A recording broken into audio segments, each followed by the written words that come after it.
Well, Jason, thank you for joining us on International Saddlers, Saddlers fan in Canada. Um, First of all, how are things out there? Now the season's finished. How are you? Are you sort of filling the time without being able to watch the Saddlers? Yeah, I never have a problem filling the time, Paul. Thanks for having me, by the way. But never have a problem filling the time. I've got two young kids, or youngish kids, and they're into sports and have a pretty demanding work life as well. So never short of a thing to do. But the games are usually on a Saturday morning for me. It's usually at 10 o'clock a.m. at 10 a.m. kickoff on a Saturday. So you do find yourself kind of wandering around and wondering what to do between 10 and 12 on a Saturday morning. I've been more productive though. The place is cleaner and the groceries get bought, and so miss the football, but it's probably a blessing because I'm getting a lot of little jobs done that otherwise I wouldn't be doing.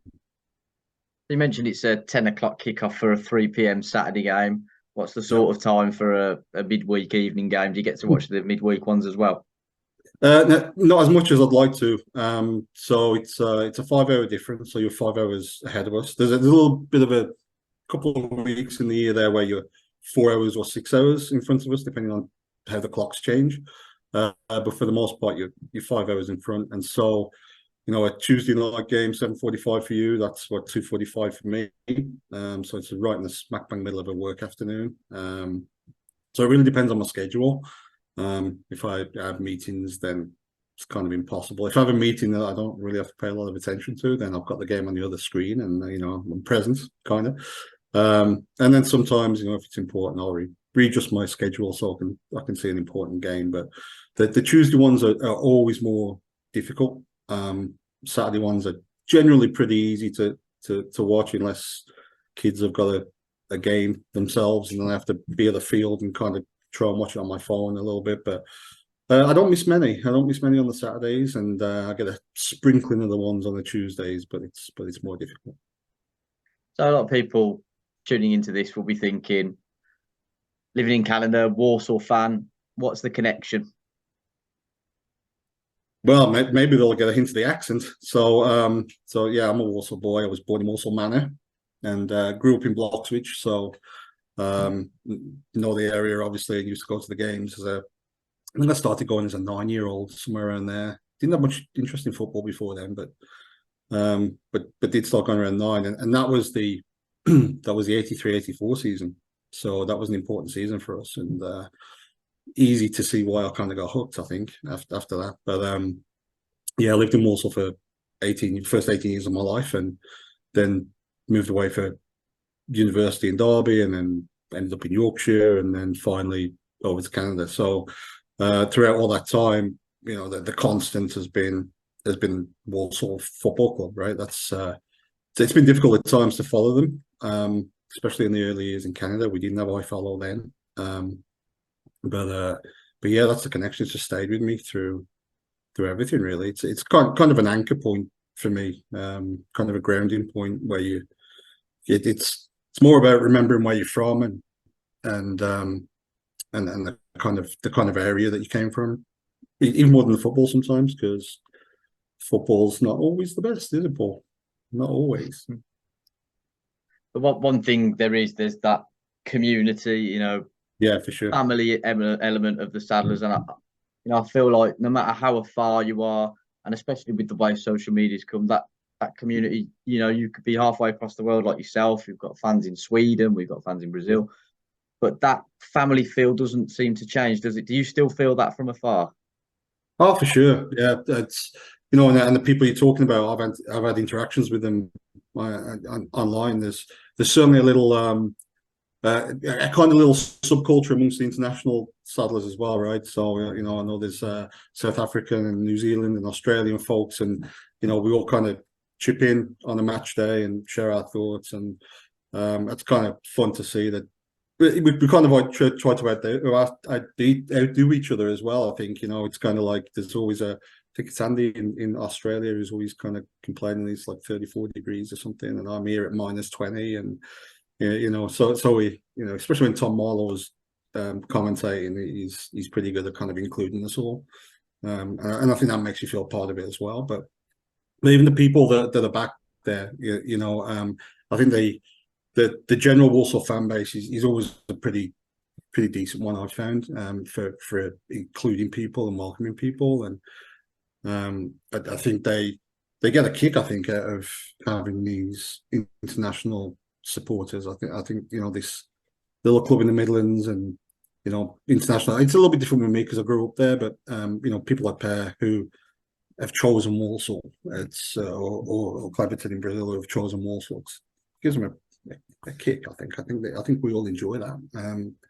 And so yeah, and so when I came over, as you know, last August, for the first time in a few years, and brought my kids to their first games, and the welcome there. The game I went to, the first game I went to was Newport away, and I was really afraid that I wouldn't be able to get tickets. And when I put it out on Twitter, like coming over, I don't know whether I'm going to get tickets. 7, 8 people, most of which I didn't know. Kind of like, yeah, we'll get in line for you, and we'll get the tickets for you. And shout out to Lee, by the way, Lee Reynolds, who actually bought us tickets and wouldn't accept payment for them either. And I'd never met Lee, so yeah, it's a real, when you're a club that's up against it, when you're always fighting against the odds, it kind of breeds some kind of camaraderie there, right? There's a feel that you belong to something.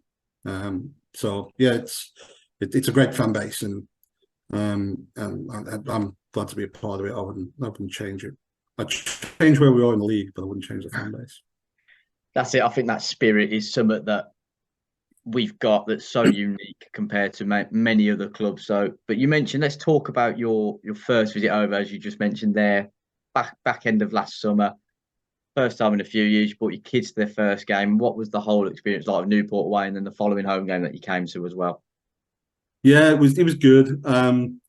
I I would have liked it to be a little bit nicer for the kids. So Newport away on that. I don't know whether you were there, but I'm sure you were. But on that open seated area with the sun blaring down at you in your face, I mean, man, it was.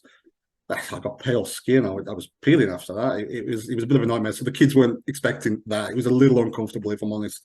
But the game was fun and we won, so that makes it cool. And a little side note about that game as well. That was I met my brother and my nephew in a pub in Newport, and it was the first time my daughter had met their relatives. My boy had met them when he was like 18 months old or something. So that was a big day for us. So that was fun. Stevenage at home was the next one, and Graham Whittaker gave us a little tour of the stadium before the game, which was nice. But that wasn't the greatest game, and we were Stevenage, with all due respect to Stevenage, don't bring a lot of people with them, so the atmosphere wasn't what I would want it to be for my kids' first game. So the upshot is, well, we were undefeated while we were there, which is great, and I'm going to bring them back because we don't lose games when the kids come, and they've got to see a more rocking Descott Stadium, right? So I think that when I was young, what kind of really hooked me in was going to Fellas Park and seeing. You only needed 4,000 or 5,000 people in Fellas Park, and the place was buzzing, right? So you got that atmosphere, you got that feel, and that's what kind of hooked me. So now I really want my kids to have that experience as well. So we have to come back when we're doing really well and we're filling that stadium, and they can see what it's like when we're on the up. I'm sure they'd have, seen you follow the team back at home. So when they did eventually come, did they, despite not quite the atmosphere you wanted for them, did they still enjoy it? I imagine Newport away in particular would have been one they'd have loved. Did they enjoy it, and did they say, I'm going to start following the Saddlers ourselves, and we really want to come back? Yeah, I think my little girl's a bit young. I think she just goes with the flow. We went somewhere and we did something. It was kind of fun, but I don't think she's really got into any team or watching football at all. Neither call it soccer there, but she just exists around it really. She likes to wear the Walsall shirts that she has sometimes because I think she knows that I get a kick out of it. So I think she does that. My boy's way into football. He's not a bad little player himself, and he's been involved in some good teams here, and he enjoyed the whole experience. He just enjoyed being around football and seeing, like, he enjoyed the tour of the stadium as well, and seeing what goes on behind the scenes, because he wants to be a professional footballer when he's older. And so I think he got a kick out of that. He's a kind of he's a kind of pseudo Walsall fan, I think, at this point. He's got an interest. He's for sure got an interest. But the kids at school, when they're talking about football, they're talking about Arsenal and Man City and Man United and Chelsea and Liverpool, and so he's kind of picked a big team for himself, and that's his team. But he's definitely got more than a passing interest in Walsall as well. So I'm still, let's call it a work in progress. I'm still working on him. He's chosen Tottenham, by the way, so I can't even explain. I don't know why. He's a smart kid, but he chose Tottenham. Unfathomable. Perhaps he's a big fan of Harry Kane. Well, I am too. He's a great striker, isn't he? But yeah, I'm still working on him with the Walsall bit. I think he enjoys looking over my shoulder on a match day when he's around, and he does follow the results, and he likes to give me grief. Actually, he likes to give me grief when we lose. But he also wears his Walsall shirt, so work in progress. I wish you the best with that. But it's interesting what you sort of say, how football as in is growing across the pond, isn't it? Massive. You're saying they follow the Premier League a lot. So are you sort of trying to point, imagine all your friends from Canada as well, are you sort of trying to point their attention rather on, yes, there's the Premier League, but we've also got this really good Pyramid League too, where my club Walsall are, and sort of educating Canada about that, really? Yeah, I think you're right. Football is bigger every year, and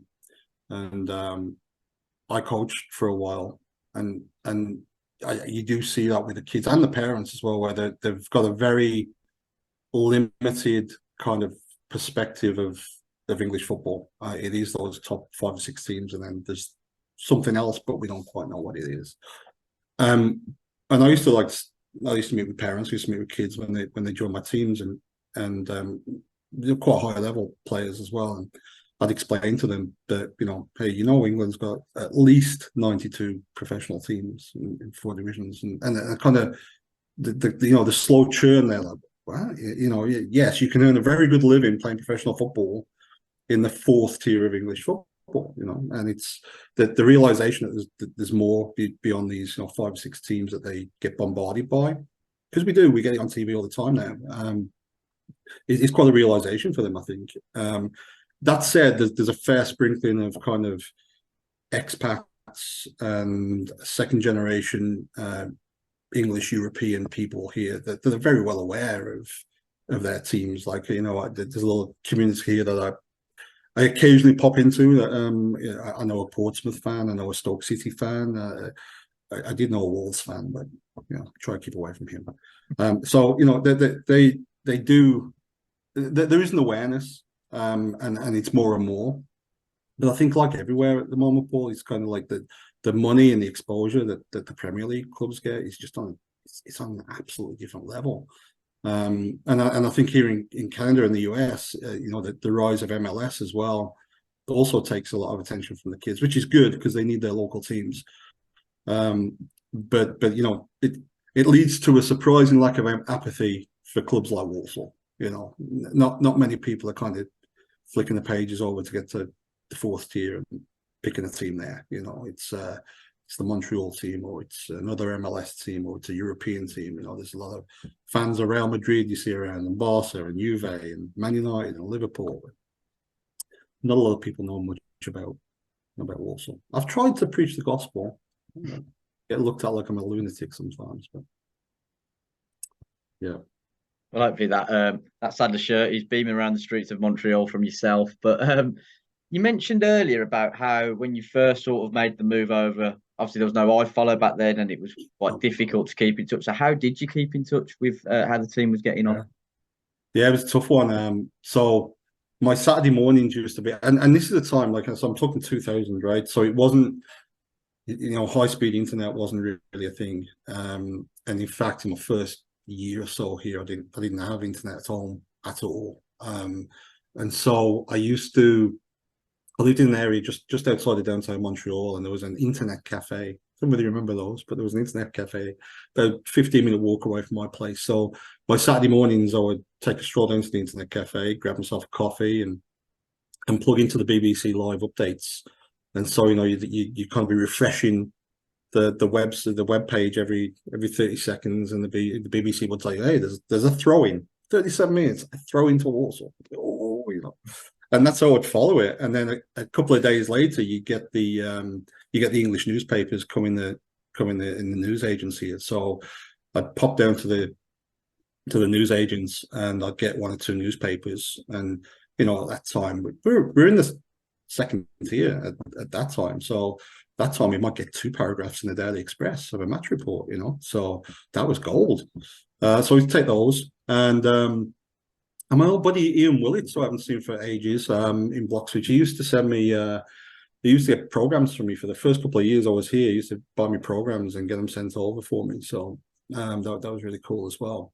And then as the years passed by, it got a little bit easy with the internet. So got internet at home, DSL, dial up, and all that kind of stuff, and did the same thing, like reading all the updates. And then I think it was around about maybe 2008, 2009 or something that we started getting audio commentary on the old Saddlers player. So I don't know how many people listened to that, but it felt like it was just me listening to Steve Herman. And so I'd listen every Saturday, buy the season pass and listen to the game. And Steve used to accept my texts as well and call me out online. But again, I'm not sure how many people were listening then.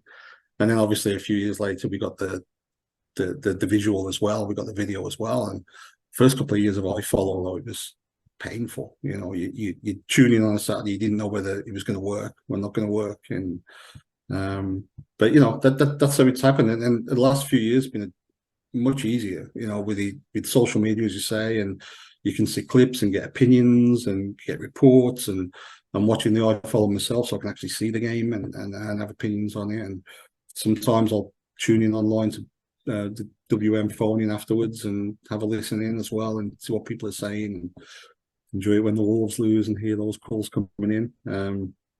So I've tried to keep in touch all the way through. And actually, my first kind of probably 8 or 9 years here, I used to come back every year, and I used to try and plan it around the holidays, because come back to see people for the holidays, but also you get the most games in, right? So I think for like 7, 8 years, I'd still, even though I was living in Canada, I'd still be making 3 or 4 games a season, right? So I was definitely dedicated to the cause. And then my boy came along, my son came along, and kids ruin your life, right? So he took a lot of time and money out of me, and it was more difficult to get to the UK so often. So been a handful of times in the last 13 years or so, but last August was the first time for 5 years maybe. So it was good. I think you mentioned that time last August. I think you've said you want to come again. Is it a case of eagerly anticipating the 22nd of June? I think it is when the fixtures come out again, and maybe having a look. Yeah, unfortunately, we won't be able to make it this year. It's a costly business with me and 2 kids to come over to the UK. It's both airfares are pretty expensive at the moment, and hotels and things like that. It's the exchange rate between Canadian and pound sterling is difficult as well.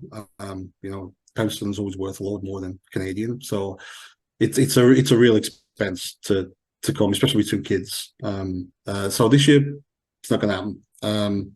But next year, hopefully, it's almost certainly will do next year. So we're taking a little bit of a lower cost vacation this year, holiday. Sorry, my North American skipping. And then next year we'll come and see Walsall in League One. Hopefully, it'll be fun. Let's absolutely hope so. Just who would you say are some of your standout Walsall players of your time supporting Walsall, or some of your standout memories as a Walsall fan? Yeah. Oh God, I got loads, Paul. Standout players. I started watching 83, 84, and that's a team that made me fall in love with Walsall, right? So, I can run through that whole team, from Brian Caswell and Kenny Moore and Peter Hart and David Priest and David Kelly and Richard O'Kelly and Ali Brown and Alan Buckley, of course. So I didn't get to see much of Alan Buckley as a player. He was a player manager at the time and would come on for a few minutes here and there. But as a manager, like an icon of our club, right? So there's a bunch of players there. My favourite one I probably haven't mentioned. I used to love Craig Shakespeare. I was a big Shaky fanboy in the day when I was a kid. Broke my heart when he left. So those players from when I was young, really, I get really nostalgic about, I guess. And then we had those players that came under Tommy Coakley a couple of years later and got us promoted, and people like Fred Barber and Andy Dorn and Graham Forbes and people like that, Trevor Christie, who helped us get up, and so a lot of those early years, like that, I think that's what really sticks with you when you grow with a club is those first impressions. But like you go through the years and you see those you see the players who got us up from 94, 95, full of great players like Scott Houghton, Kevin Wilson, Carl Lightbourne, Marshy, of course, and Charlie Tarmac I used to love as well. I thought he was a cracking little player, and then through to more recent times, and you see people like Kinsella, who's just left us, obviously, who's a stalwart to the club, and there's just loads through there, and but I think it's always those early ones that that's for me at least kind of stick in the mind, and you're really attached to. In my mind, these as a young kid, these players, Shaky and Priest and O'Kelly were as good as all of the top players, and for one night in February 1984 at Anfield, they proved that they actually were. So. Yeah, no doubt that's a standout night for many of Saddlers fans. And Jason, I've really enjoyed talking to you. Hopefully, Saddlers fans will enjoy hearing your story. So thanks for joining us from Canada, and up the Saddlers. Yeah, up the Saddlers anytime, Paul. Thanks for having me.